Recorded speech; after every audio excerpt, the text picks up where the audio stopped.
All right, on this episode of the LPDS, we get into a fan question and discuss a lesson that's not only important to young people just entering the workforce, but I think it could be valuable to anybody entering a new career field or a new job, new experience, anything like that.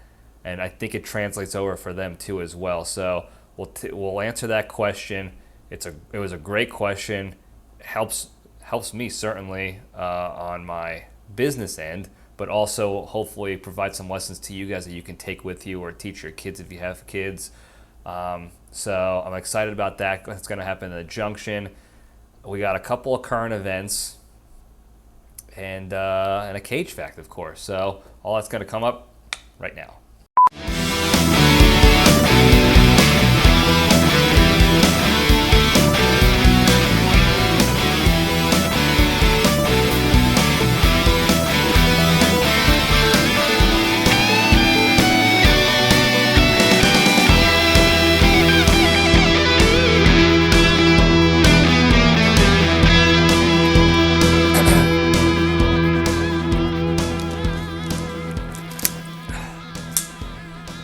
All right, jabronis, we're back. Welcome back to Libretti Podcast Diary Show. I'm your host, Libretti. It's a show that talks about nothing but finds the lessons in everything. We're in another hotel room. I'm on guard duty, so I'm going to be a little bit more quiet. Try to be anyway, respectful of the people around me and with these thin walls going on. I'm tired. I got to be honest. I am dragging this week at guard duty, waking up early, still going to bed late. I have this problem, and I've probably mentioned this before. I have this problem that I can't do mornings, but I can't go to bed early either to make mornings more, not enjoyable, but doable, I guess you could say. And I'm sure there's a better word out there than doable, but that's all I can think of right now because my brain's dead. Mush. But no matter how early I get up and how tired I am throughout the day, after about 8 o'clock at night, that's it. I'm awake. I can't go to sleep early. I'll sit in bed. If I go to bed at 10, 99% of the time I'm sitting in bed staring at the ceiling, twiddling my thumbs until midnight at least. And then if I have to get up early again for the next day, I'm tired because I'm getting less sleep. And it compounds, and you go 3, 4 days, 5 days in a row doing that, and you get worn out from it. And I don't even have an excuse why. I don't have kids that keep me up. I don't have even Randy when he's sick. He doesn't keep me up too often. There's no reason for it. I just can't sleep. Maybe that'll help me if I ever have kids. I don't know, but it's a first world problem, champagne problem, really, because I get to sleep in a nice bed all the time. Even when I'm on the road, you could see in the back of this makeshift studio here, I got a nice bed. But I am tired. It affects me in in every aspect of my life. Thinking, my workouts are bummier, if you will. I feel like I had to shave the beard for guard duty, so now I look fatter, or I feel fatter. That's a self-conscious thing. That's not a fatigue thing. That's just an insecurity you got to deal with here.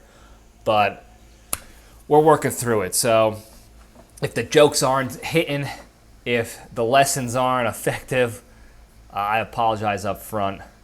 But I'm not really that sorry. I'm being honest here. I'm trying to be honest with you guys. It's something I deal with. Not everybody is on all the time, and we know that. And that's another lesson right there for you right off the bat. Is we're not always on. We're human beings, so we got to understand that and empathize with that, and I think you guys do, so thank you for that. I got a really good question that I had on the hotline, and I've been saving for a while so I could dedicate some more time to it. So that's going to happen in the Junction, but we got 2 current events I want to touch on. 2.5, real quick. Yanks are out pretty much. One of their new guys, Dominguez, already hurt, needs to have surgery, won't be back till next year. great. And I don't want to say I told you so because I think we were all on the same page here, but if anybody asks if Brian Cashman wants to sit down with me and lie about how he really thought this was a competitive team and he doesn't understand, how this could have happened and this and that, and they thought they were going to do it this year, blah, blah, blah, all the lies he said to us at the beginning, we can rewind, we can go back several episodes to the beginning of the year, the baseball season, when we called this exact scenario out right here on the show. And people thought I was crazy. Most of you guys at the Junction in the LPDS universe didn't think I was crazy. You supported me because you guys got good heads on your shoulders. Because you take, you learn your lessons and you get educated and you're smarter and better for it. We predict this almost exact thing where we said they're not going to be that good. They're going to tell everybody that they're going to be good. They're going to have an abysmal season. They might show fake signs of being good. A couple games, string along a few wins. And then they're going to go down in an embarrassing fashion, and they're going to sit there with their thumbs up their asses saying, how did this happen? There's no way. We thought we had it this year, but injuries and this and that. No, the team stunk. We knew it from the get-go. They did nothing in the All-Star break. Not that they could do much because there's not much out there, because they blew it in the past. And they missed out on opportunities in the past, and now it's affecting them in the present. They stink. Still love them. Don't know why. That's that on the Yankees. All right. And the important current events here. Two items that I want to touch on. And I wanted to dedicate an episode to them, but I felt let's cool off on this stuff. So first things first, a Secret Service agent who was one of the Secret Service agents for JFK did an interview 60 years later, however many years later, saying it's finally time for him to come out and talk about the experience he tried to block out for so long. He was next to JFK, I guess, during the whole doo-doo-doo. And he put out some information that what some would say corroborates a lot of the conspiracy theories out there, that there was a second shooter, there was no magic bullet, this and that. I'm not going to get too much into it right now because there's a lot that goes into his story. He talks about how he's the one who found the magic bullet. It wasn't on the gurney originally. He found it in the seat back of the seat JFK was sitting in, which means that there's no way the shot could have come from behind him, and it would have had to come in front and go into the back of the seat. And he pulled it out, and he said he put it on JFK's gurney, and when they were wheeling him and the other guy together who got shot, the bullet must have bounced off into the other guy's gurney. That's where the public found it. That's where the doctors found it, and that's where what sparked the whole magic bullet here, because somebody said, oh, it must have fallen out of the body of this other guy that was shot as well in the car. He's saying, no, that's not the case. I found the bullet in the car, and I put it on his gurney so that the doctors can maybe use it to try to pinpoint what happened with it or whatever. I don't know exactly. That's what he claims. I want to believe it because I know that there's foul play in this whole assassination. Most people, I think, can agree on that. But we have to be objective here. This guy has a book coming out in a month, 2 weeks, 3 weeks. Apparently some tell-all book. So it's hard for me to just blindly believe this guy is telling the truth and is being factual and not just pushing his book. Now, this book could be filled with actual hard evidence and not just hearsay. I don't know. It's hard to decipher. The Secret Service agent is obviously a reputable person. Otherwise, the Secret Service has pretty stringent requirements. Obviously, you get some outliers who stink that get in there, but for the most part, they're pretty top tier. I almost applied for a Secret Service agent when I was getting out of the active duty Air Force, but it keeps you away from home and family and personal life a lot in the beginning, and I wasn't prepared. I just didn't want to do that anymore. Anyway, so these guys are top tier. So maybe if he came out earlier when he wasn't, however old he is now, 80, 90, 100 years old, I don't know how old he is, honestly, it would seem a little bit, better for him, more corroborated, but now he's an old dude. He's got a book coming out. Who knows when he actually started writing this book? Who knows how much he remembered? There's always a lot of back and forth argument on people's memory, on how trustworthy it can be based on the timing, who's the one having the memory and speaking on it, this and that. So a lot of factors. I want to believe it, but it's hard for me to just blindly believe this right now. So we'll keep you posted on that, because that's what we do here. We find the important things to talk about and talk about them. The other important thing that we're going to be objective about here, folks. Okay, we're not going to let it get the best of us here. I want it to be true, but I'm skeptical. Mexico unveiled what they say are mummies of extraterrestrial life forms from thousands of years ago that they've had, and they're unveiling them, and they unveiled 2 of them. They had 2, they were like 3-foot long mummies, and if you saw the video that they put out, they looked familiar. Okay? Now, a lot of people are saying this could be paper mache. This looks just like E.T., so this is malarkey. It does look like E.T. It's just everything does, nothing smells right about this. Why are they putting this out now?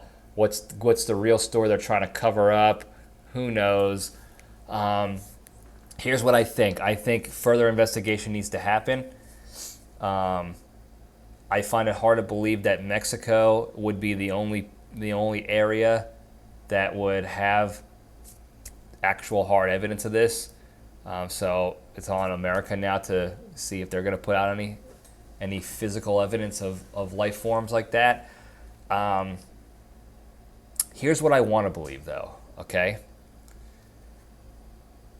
People are arguing, it looks just like E.T., so of course they probably just made these and fashioned them off of E.T. But if you remember back when we talked about this, I don't know, the 100 other times I've talked about aliens, we talked about Tom DeLonge of Blink-182 and his crazy story that he told Joe Rogan of how the government came to him as a celebrity to help release information about UFOs and aliens into the masses to kind of ease us into it so that we're not shocked and completely debilitated when we get word that the aliens are real, because he's a celebrity, so you can seep it into movies and songs and into the public eye without really us knowing, like subliminally.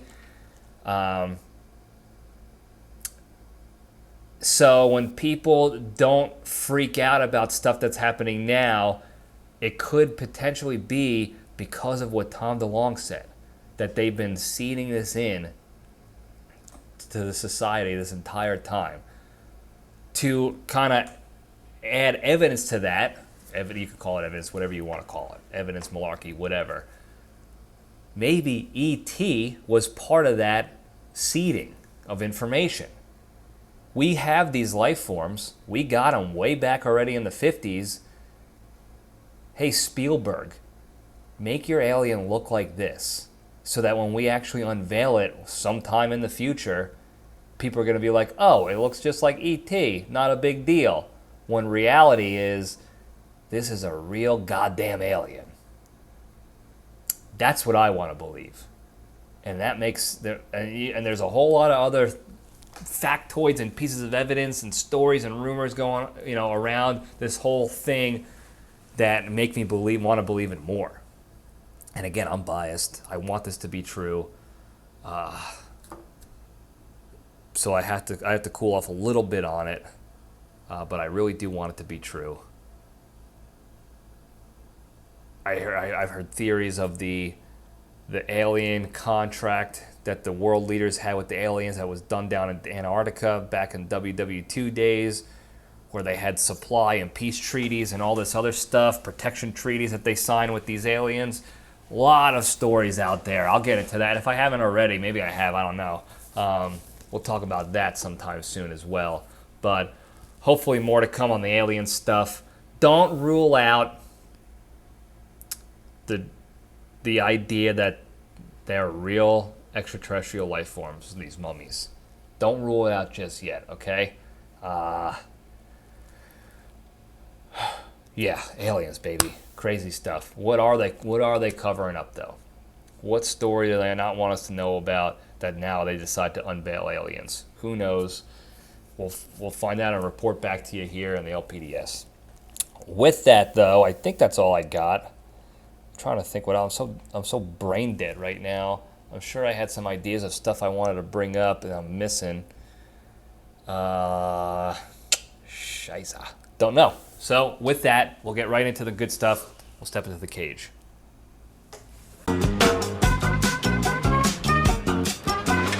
Okay, let's run. Reading from the computer here.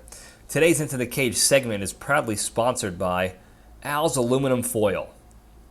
With all this conspiracy theories coming true over the past several years, it's been near impossible to find aluminum foil at a decent price these days. That's not true. Well, worry no more with Al's Aluminum Foil. Al uses recycled foil picked directly from garbage dumps and ships it directly to your home to make your tinfoil house without any trouble at all. So whether it's an update on the alien invasion or new evidence in the JFK assassination, you'll be ready to go with your aluminum foil to hat up and hit the CB radios to broadcast your message of truth. So to sign up for Al's today, visit www.tinfoiltitan.com and use the promo code HEAPTOHOME for 29% off your subscription of tinfoil hattery. Coincidence that we got that sponsor for right after those current events. Anyway, the Cage fact. We discussed this previously. He's got the movie that's out now. I haven't seen it yet because I'm on guard duty, where he plays like an old retired version of John Wick. It's called The Retirement Plan. And the director did an interview, upon its release, and he actually wrote the story, the screenplay, around the idea of what if we had a John Wick-like character who was retired and old and decided to just go get drunk on an island and then have to save like his family or whatever.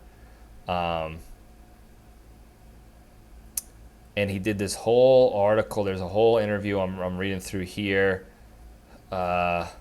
about the movie and the screenplay and filming on the Cayman Islands. And one of the things he discusses is how he got Nic Cage. They asked him how hard was it to get Nic Cage on board with this, and the guy said it was one of the easiest parts of the film because he simply sent Nic Cage's manager the script. And he said it was almost instantly he came back and was like, yeah, Cage is in. Because he saw the character, retired, hired hitman, cool guy, living on a beach, getting drunk, and now he has to go save a family member. So it ties in everything Cage loves in life, being crazy, boozing, and family. And it's an action comedy. So he can exercise his comedic chops a little bit more again.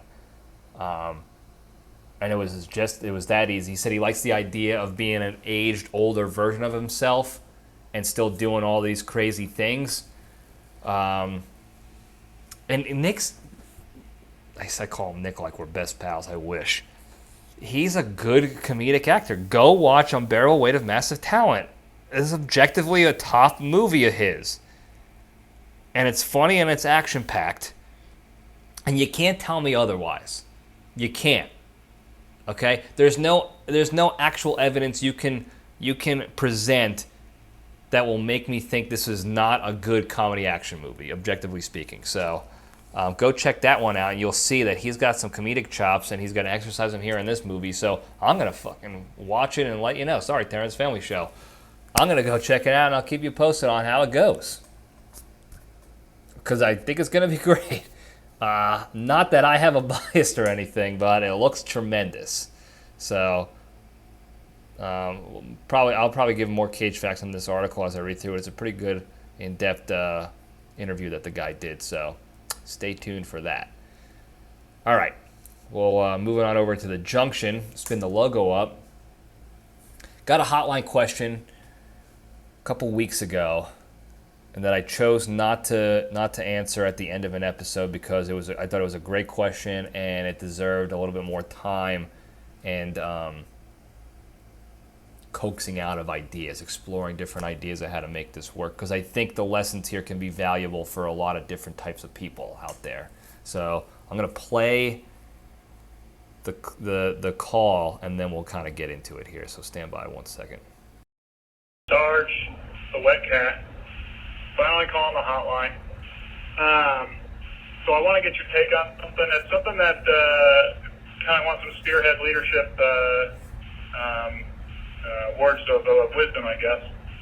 It's something that I don't really need help with now, but I wish I'd had the help when I was graduating college. So I want to kind of get your take on college athletes, like intercollegiate athletes that go through 4 years of college, studying whatever they're studying. You go through 4 years of athletics, and you learn a lot of, great work skills, dedication, leadership, accountability, all that kind of stuff. How do you, as a college athlete, transform that into a good resume, a good interview, to where somebody that you're interviewing with, some square that's never, held a ball in their life, can relate to what you say? Because, I've been in an interview where you say, they ask for some kind of, when did you experience adversity or something, and you tell them something that has to do with sports, and they immediately zone out. They just have no connection to anything with sports. So how can you, as a college athlete, morph your experiences, the great experiences that you gather from college athletics into the working environment as you're, transitioning from college into the workforce? So I'd just like to get your take on that and see what you have to say. Sid. All right, see, that's a great question to me. And when I heard it the first time, it made a lot of sense, because I was thinking about how we can go about doing that and helping young students out, getting into the workforce who have athletic experience in, college athletics or something competitive of that nature. And I sort of feel the pain that the wet cat also kind of felt too when he was asking, is we didn't learn that when we graduated college. And if you had an interview for a bunch of jobs, it's the catch-22 right now, where you need to have a college degree or a master's degree in some cases, and also 55 years of experience in a job, or else they don't even sniff an interview for you. So it's wild out there. It doesn't make any sense in reality. But the harsh reality of it is we still have to navigate around that. And we didn't learn that when we were younger. We had a tough, we had to figure it out. And we could have, a lot of people probably missed out on opportunities for that. And I'm thinking back now how I do it now, and it's based on what I've learned through the years of how to communicate with people, how to understand people a little bit better, to be able to, enable opportunities and things like that. So this is why it's a good question. And I hope if you have kids or friends with kids who are in high school and college, this is sort of the stuff some of the stuff we do at Spearhead Leadership on the individual consulting side is we want to work with younger adults, high school, college age, just getting into the workforce, so that they can get a leg up that they would have to tough out otherwise, and take years to learn. If we can help speed up that process so that they can be more successful earlier on, for the betterment of their own lives and their families' lives, that's what we try to do on the individual side. So please let them know. We'll plug for Spearhead Leadership. Reach out to me whenever you want. You get on a free call. We can talk through and find out ways to improve. But this is an interesting one, because the short answer is know who is interviewing you. You know the people, and then you work the crowd.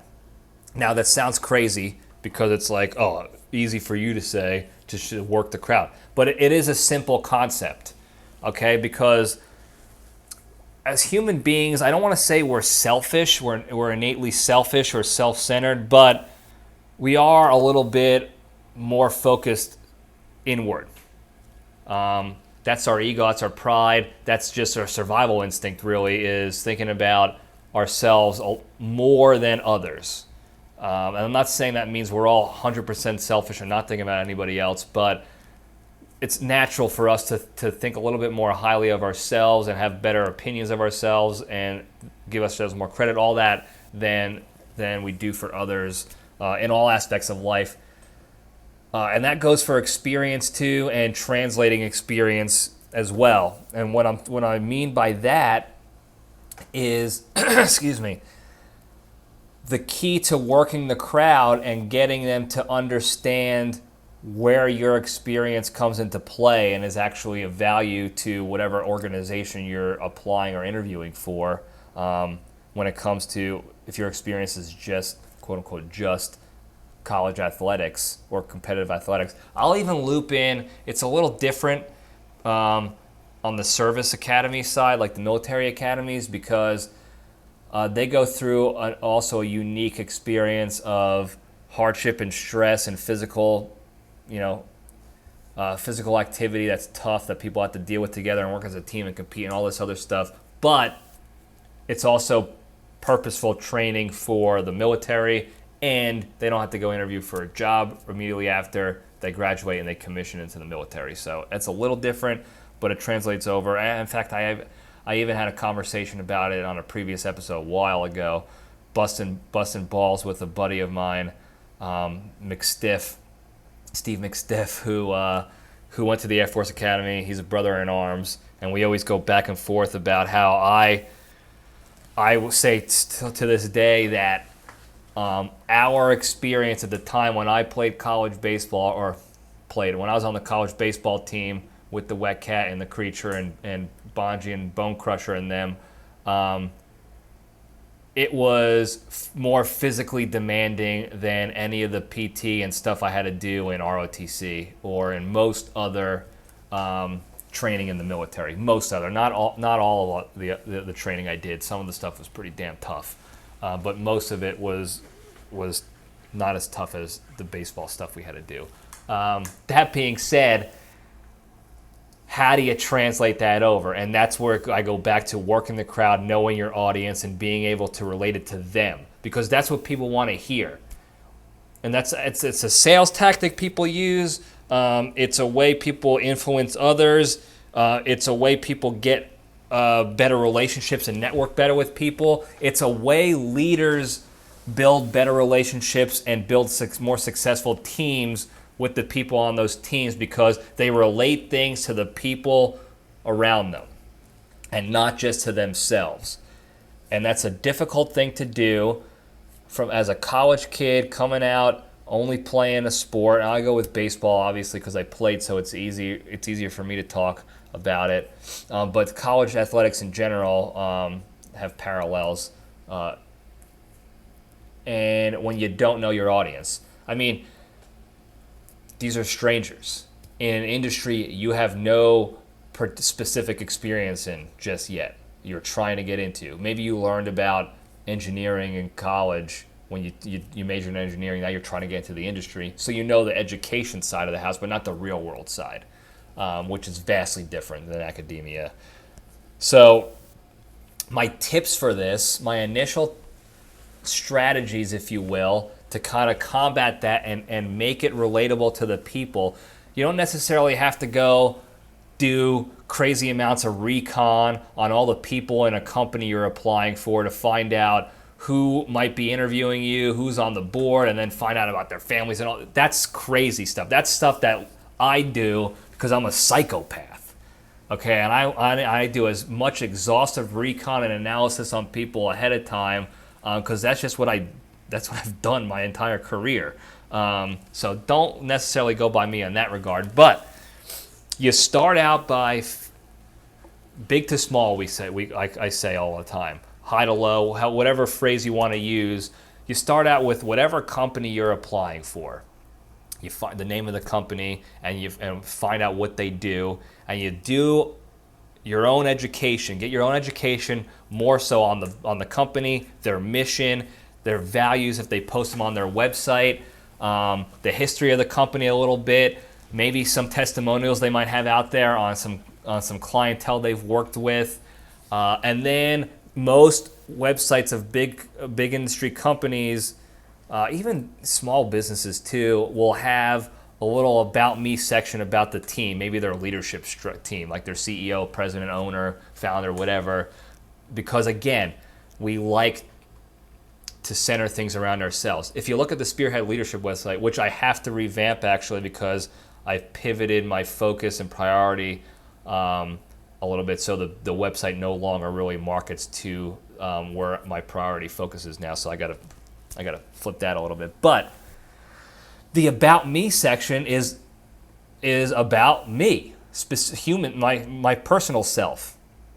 And I also had to update that to be more about the business only, with a little bit of blurb about me personally. But it was a natural thing. I looked at other websites and how they did it, and other websites always had the About Leadership section and went into biographies of all the top tier leadership and all these fancy buzzwords that made them sound magnanimous and great and experienced and skilled and highly capable individuals, which I'm sure most of them are if they're at that level. But again, you gotta play to that. So read about these people, okay? Find out about the HR department if the business is big enough to have an HR department, because likely there's going to be someone from HR conducting the interview, or at least one of the interviews that way. So you can do a little research on there. If you have the time and you get the information, you can dig a little deeper. What I mean by that is sometimes you're applying to jobs that have recruiting teams that they have hiring managers, either outside recruiting teams that they hire to contract out and do it, or in-house recruiting vehicles, and you get lined up with a recruiting representative, a hiring manager from that company, who will give you the kind of rundown of like, oh, you're going to interview with these people first in this department, and then the CEO, and then HR, and then after those 3 interviews, we'll let you know. So a lot of the times, again, companies who are looking to hire people try to be as transparent as possible, so they try to be open about the process a little bit. That's a separate conversation in and of itself. If companies are overly secretive and not informational on the process of interviewing and applying for a position there, that's a bit of a red flag. But again, separate conversation. So they're usually going to give you that information. With that, again, you can get a little kooky here. You can get a little Libretti, and you're going to get information. Oh, the CEO. So now you can go and find the CEO's LinkedIn, because 99% of these business types in industry have a LinkedIn. The people that usually don't have LinkedIn are new government workers, new military types, whether you're in the military, you work in the government at the lower levels, in the Department of Defense, for instance, where, like, I'm in the military. Like, I don't need a LinkedIn. I'm not trying to apply for any jobs anytime soon. Military people won't pop up a LinkedIn profile until they're getting ready to separate or retire, because that's when we kind of find out, like, oh, get it on your LinkedIn or whatever. So you're not going to see a lot of those people on there, or people who work in like content creation, like for instance, Barstool Sports guys, they're not having LinkedIn profiles. They don't need them. That industry is different. But most other industries, leadership people, employees of the company will have LinkedIn profiles. So if you have the time, which you should, you're in college, you're just getting out of college, you will never have more time in your life as an adult than you do at that moment in your young adult life. If you think you don't have the time, then you really just have a time management problem, and that's also something you can come to Spearhead Leadership to get help with. Anyway, you could dig deeper, find out individual names of the people that you might be interviewing with, if the recruiter or the hiring manager mentions it, and you can look them up, find out about them, see what their experience is. Again, these bios on the website are essentially brag sheets, look at me sheets on these people. So they'll put the colleges they went to, the other companies they worked for, the high positions they've had, and what all this to say is you're gathering intelligence and information on these people to piece the puzzle together on how it connects to your experience. Okay? And your experience is not just a person who played sports in college. Okay? And that's another important thing to realize, is your messaging has to effectively communicate out that I'm like a college athlete is not just a jock. Okay? A college athlete is a person who has experience in working on a team of people you don't know necessarily, and you don't like everybody, and you have different, strengths and weaknesses that you have to combine and synergize together to find success as a team. And that success is winning ball games, competing for championships, whatever the goal is that your coach puts out. You have to come together, and it's not just a small team of 5 people. It's usually 30 to 40 guys, depending on the school you go to and the team you have. Or if you went to Embry-Riddle before my coaches got there, it was a small team of like 16 guys that they were trying to. That's another challenge in and of itself. How do you play a 60 to 80 game college baseball season with only 16 guys? 9 guys are out on the field at any given time. That means you have a couple of pitchers in the bullpen and maybe 1 or 2 subs in case someone gets hurt on the field. Now you got to play 80 games and then be competitive.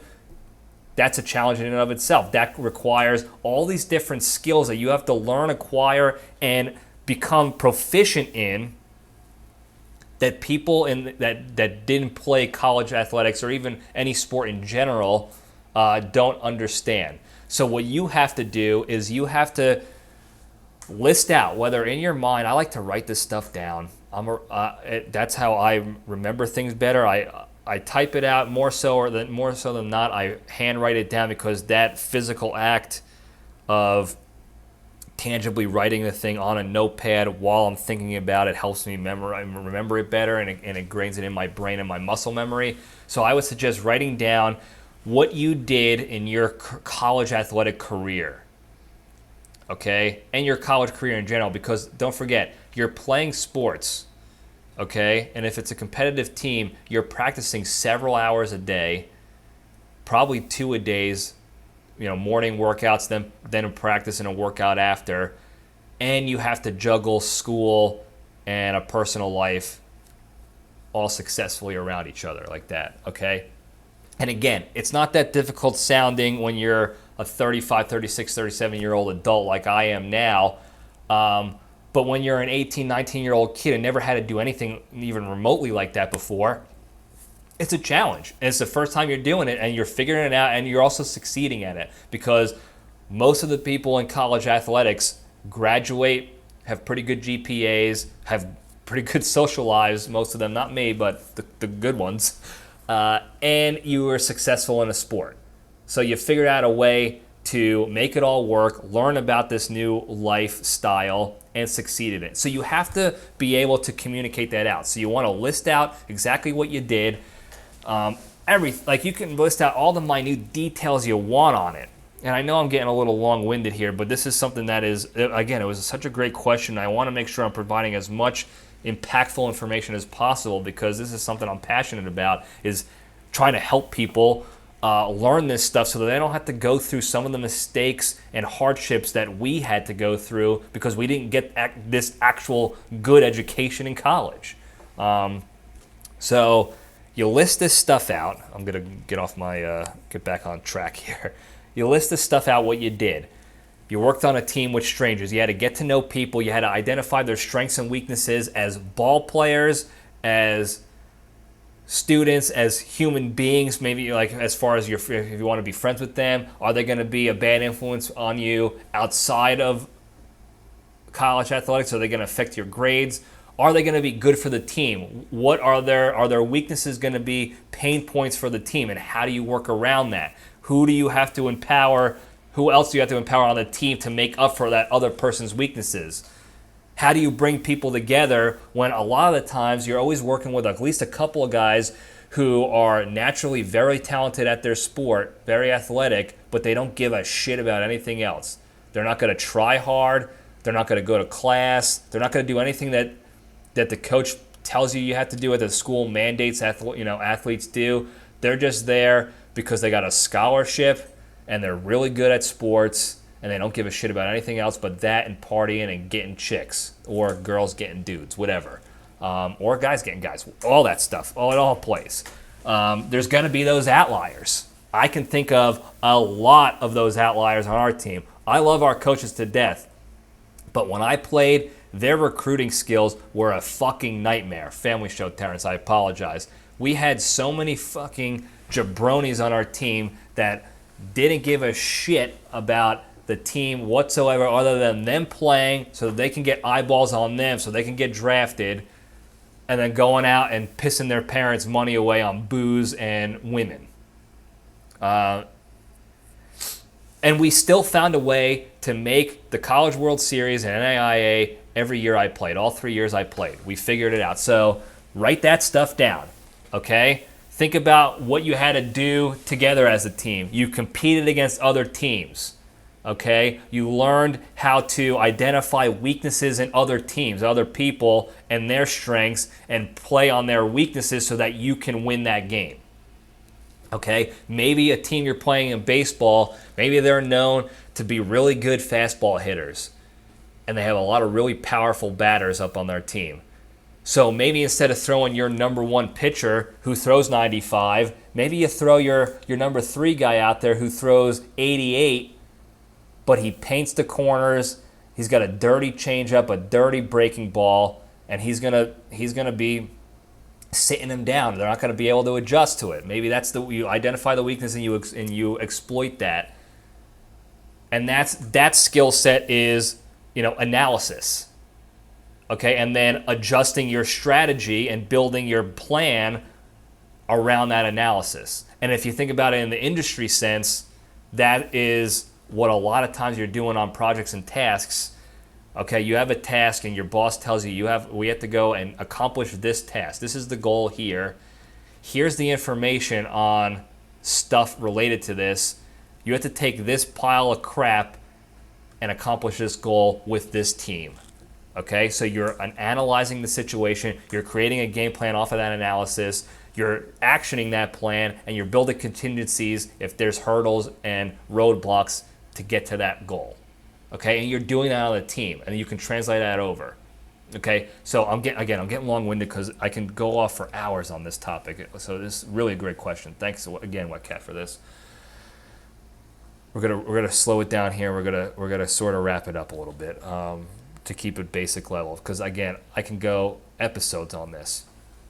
Write all that stuff down, and then you identify how it relates, all that stuff, competing, communicating to people, identifying strengths, empowering the different strengths of the team around you, dealing with difficult personalities who are not good at communication, don't want to be there, have no motivation, don't provide much value to your team.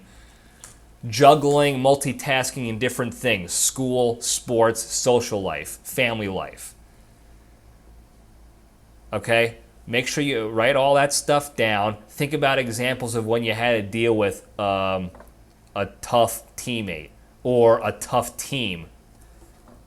A team that was, projected to beat the crap out of you and you were the underdog and you had to come back and, or a particular situation in the game where you were losing and you came up with a play that motivated the team to do this and whatever it was. Think of these different situations where you had to overcome hardships, because you're going to get those questions a lot in interviews. Things like that. And then you work to put the pieces of that puzzle together with the organization you're applying to. If it's I'll try to use an example in my life recently. Let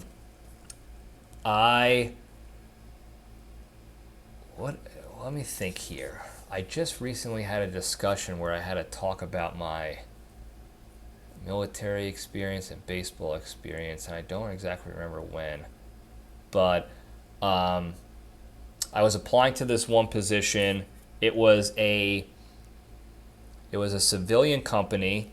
They were cyber focused. What they did was they did information gathering and protection of assets for other corporations through the cyber realm, through cyberspace. So they created what are called virtual personas, fake profiles, to weave through the dark web to find out, where bad guys might want to exploit banks. And the client was a bank, for instance. Like, well, we work with Citibank. Like, we help Citibank protect their assets by swimming through the dark ether of the internet to find out the bad guys' tactics and how they try to go about scamming and breaching banks these days. And then we go back to the bank, our client, and tell them how to protect against this stuff.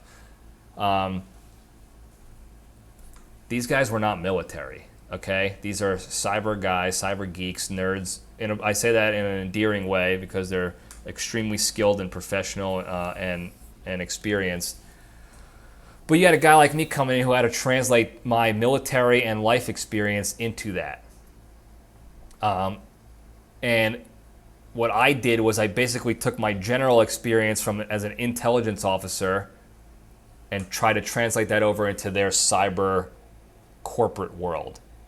Because when you take the step back, or when I took the step back, I did the same thing as them, just in a different realm. I did it on the operations side, where my client was an operations unit, a ground unit of Army Rangers, for instance, who had to go and take out a Taliban target.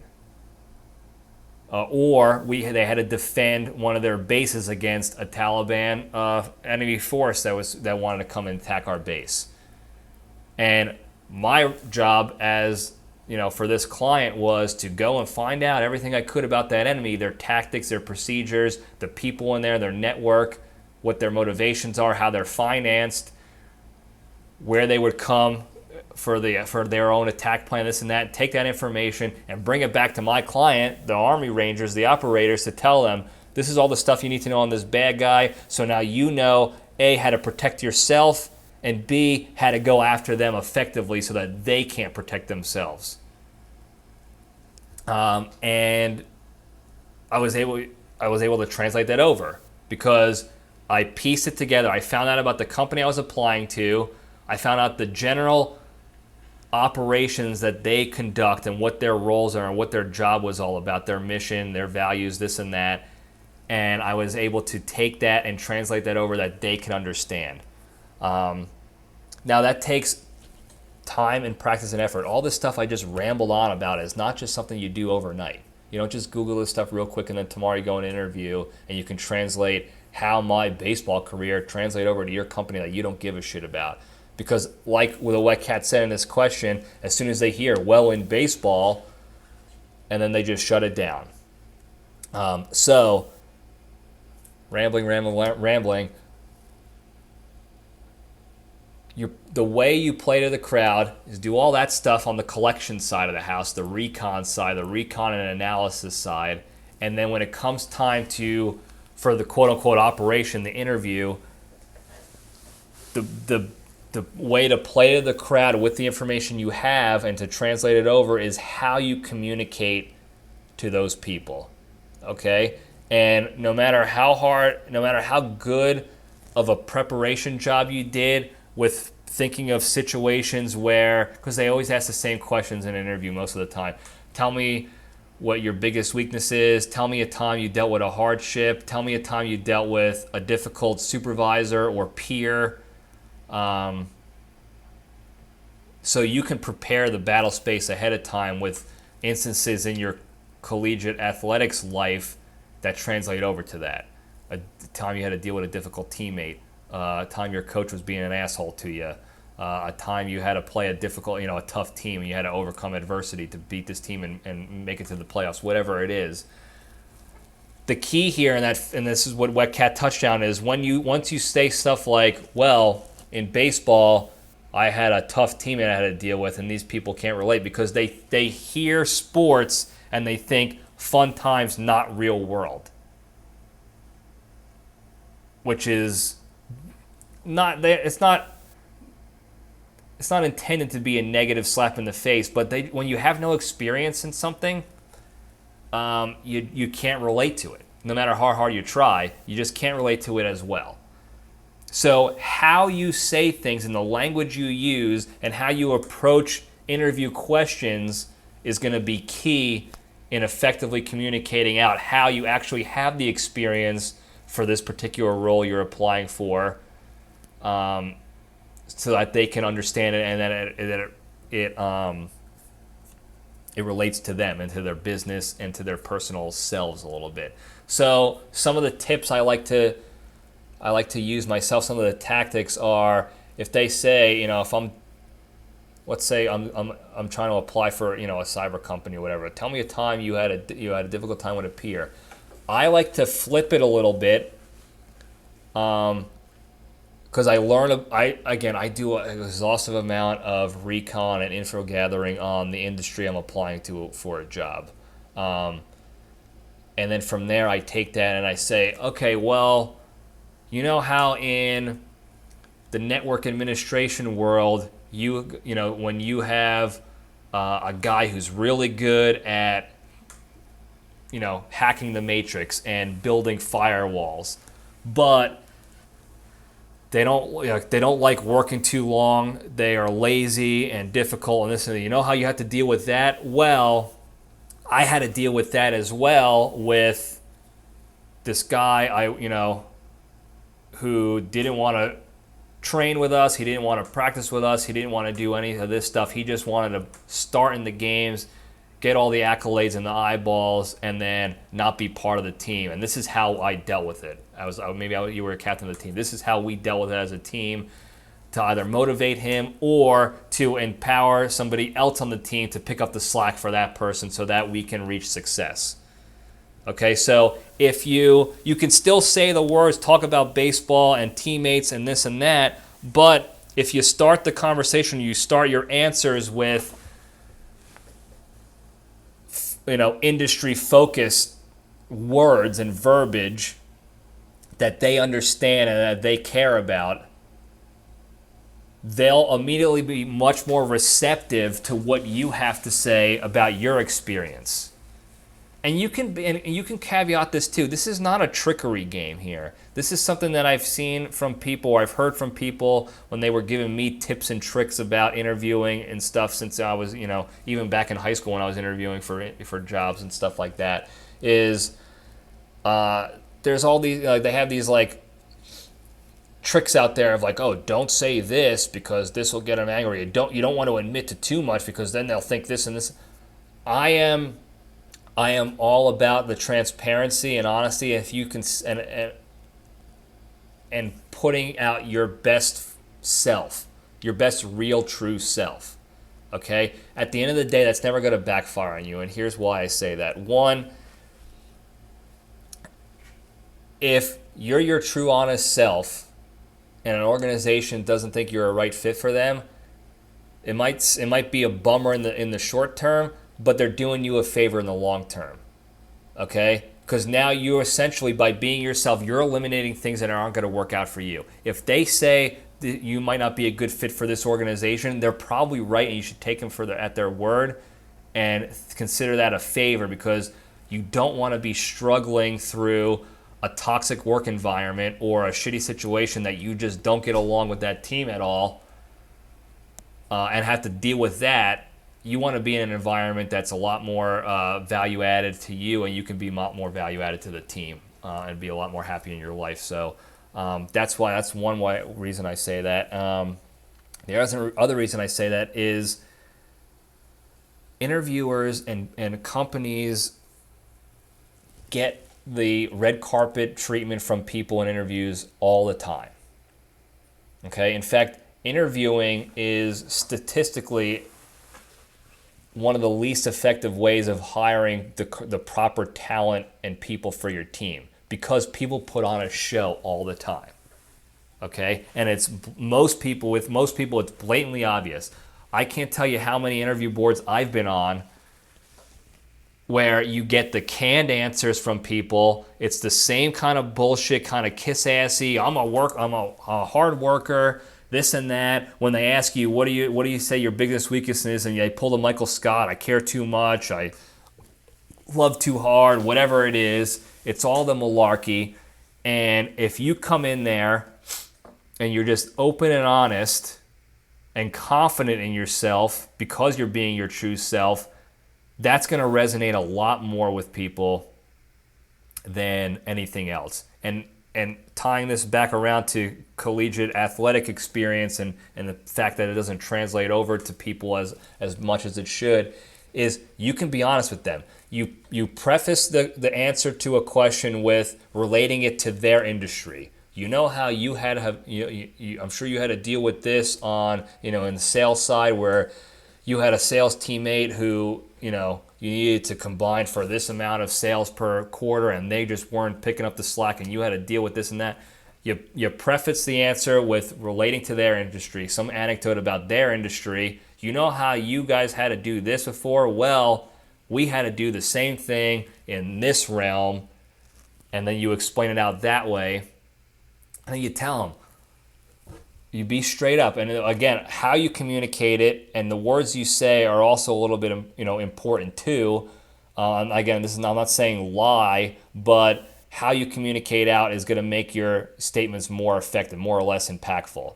So you want to be honest and just say, I understand on paper, you guys see college athlete or baseball player, and there's not a lot of experience in your world here. But when you're writing a resume and you're giving interviews, you can use words that translate into that industry, that are industry language, if you will. And that goes back to, if you do the correct info gathering, you can identify the industry language that corresponds with your life experience, your college athletic experience. And Wetcat hit it on the head even in his question. Competition, teamwork, dealing with hardships and stress, overcoming obstacles.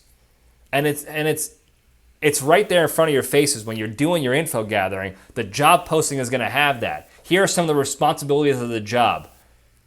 And this is a separate discussion in and of itself on how to write a resume and a cover letter that gets passed through the algorithms, because most hiring boards, have algorithms that run algorithms and bots, if you will, that automatically run the resumes so that they're getting for job applications. And if they don't have the certain buzzwords, the qualifiers, they get thrown to the side. So if you don't know the right language to put in there, you're not even going to get to the interview, let alone be able to have a conversation with people. So the job posting will say, we want someone with good management skills, with good teamwork abilities, who wants to be, who wants career progression opportunities, who can work in a high-paced environment, who's a go-getter, a self-starter, this and that. And then you can take your baseball experience. Again, I use baseball because that's what I know. Use your college athletic experience, and you translate that over into those buzzwords that you see from your research.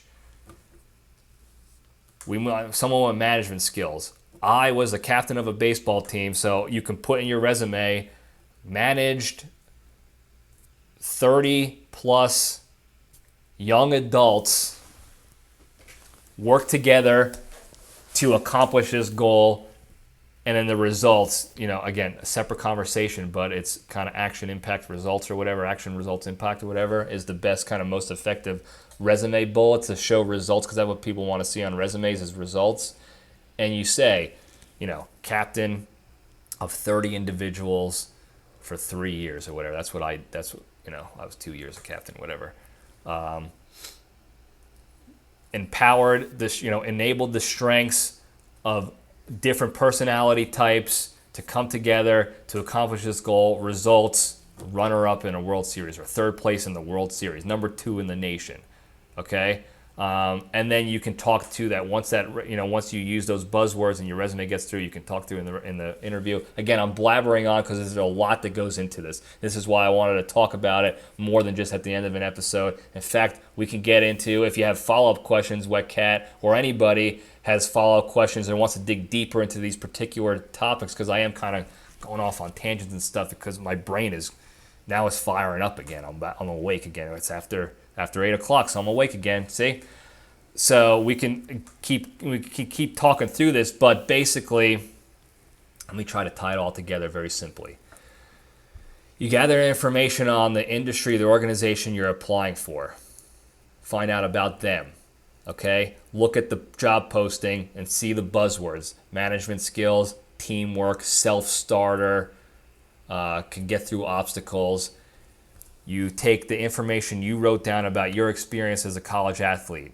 I was a captain, I started, or I was walk-on and I eventually started. I had to deal with 40 guys from different walks of life, different experience levels, different strengths and weaknesses, different motivations,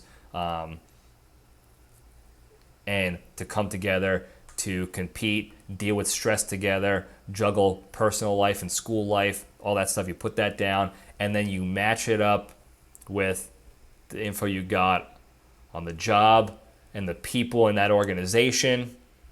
And when you go to the interview, now you have the connection already internally. Again, while you're studying this stuff and preparing ahead of time, it's going to start internalizing in your brain, so that it's going to be a little bit more muscle memory to you, unless you're doing it the night before, which I don't recommend. I recommend you prepare ahead of time, several weeks ahead of time, or if you're a psycho like me, months ahead of time.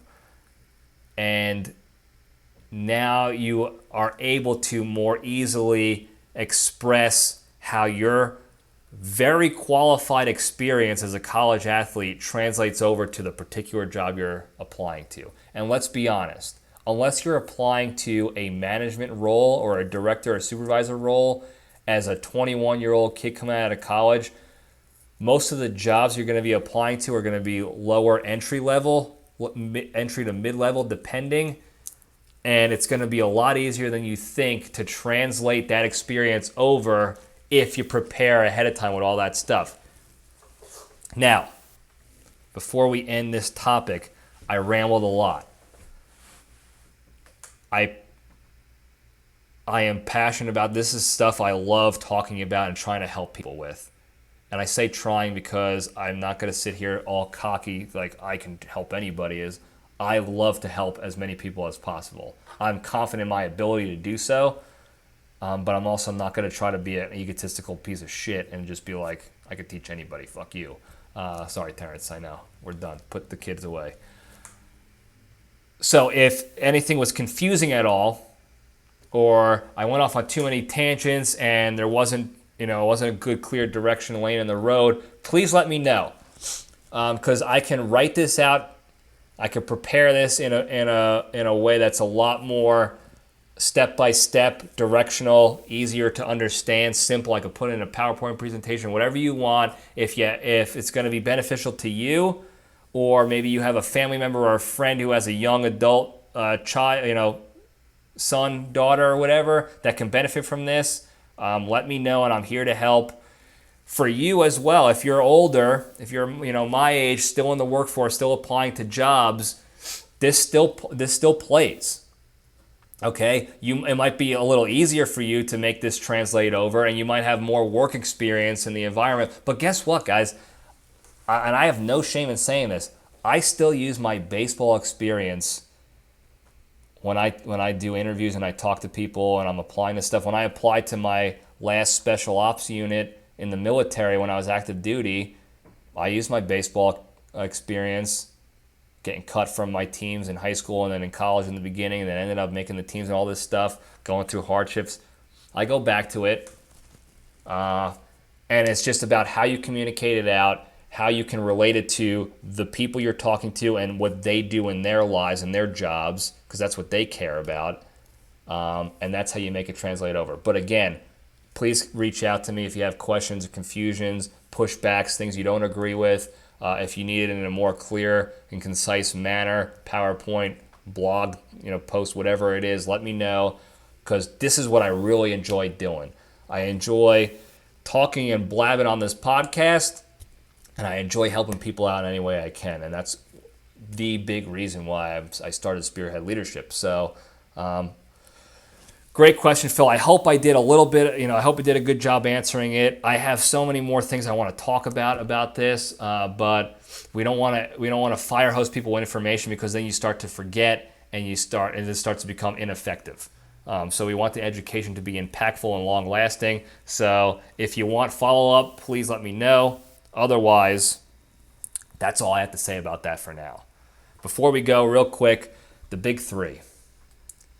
For the new guys out there, the big three are the three pillars to staying strong and being a better, happier, kinder, more genuine, healthier human being, and spreading that goodness and positivity out to the rest of the world and the people around you. Number one, exercise every day. Do something. Whether it's a physical, mental, or emotional exercise, going for a walk, doing a full workout, running, jumping jacks, reading a book, meditating, doing a crossword, learning a new hobby, praying, breath work, whatever it is, do one thing every day for exercise so that you can become physically, mentally, and emotionally healthier. Number two, the toughest one to do, don't be a shitty person, be a kind person. And that's as simple as removing yourself from the situations to be shitty in. When the opportunity arises for you to respond negatively or to respond with a shitty jab or a personal jab at somebody, even if you think they deserve it, especially on social media where it's super easy to do that, just simply detach from your emotions, take the LPDS step back, and don't respond to the situation. Just by you not responding, you're already minimizing the negative and shit in that situation that people are going to see out there in the world. And you don't know how your words are going to affect the person on the other side of that social media profile. You think it's just a profile. It's a human being out there. And you know how shitty you feel when people come at you in a negative light, even if you don't know them, and you can kind of brush it off. It still hurts. You still feel it. So there's no reason for you to make other people feel like that, even if you think they deserve it. We're better than that at the LPDS. We're not going to do that. Number three, the most important one, is to be genuinely thankful and grateful for all the good you have in your lives. One of the outlier people I was talking about when we played college baseball is they took everything for granted. They didn't have any sort of gratitude for anything. They took everything for granted, and in fact, they felt entitled. And that was some of the problems we had with these outliers, was that the sense of entitlement they had, the feelings that they should be getting all the good stuff coming to them, and that if they don't get something good, it's bullshit and it's on somebody else to make sure that they do get that good thing. And instead of flipping the attitude and being grateful for the good things they have, and that's why they were a real problem to deal with. So think about one thing every day in your lives that's good, whether it's a person, experience, a tangible thing, a roof over your head, a toilet, whatever, and think about your life and what it would be like without that thing. What if you didn't have running water? If you had no toilet, you had to go out in your yard and take a dump like a dog or a Taliban. Think of how miserable you would be compared to what you have now with toilet. And that puts you in the mindset of gratitude. And if you do that a little bit more each and every day, the majority of your brain space is going to be focused more on gratitude. And if you remove yourself from the negative situations by not being a shitty person, you'll have more of that brain space to dedicate to gratitude and positivity and more productive things in your life. And if you exercise every day, physically, mentally, emotionally, you'll be fit to fight, to focus on all that good, grateful, productive stuff. And by coupling all those three together, you'll be a happier, better, kinder, more genuine, healthier human being.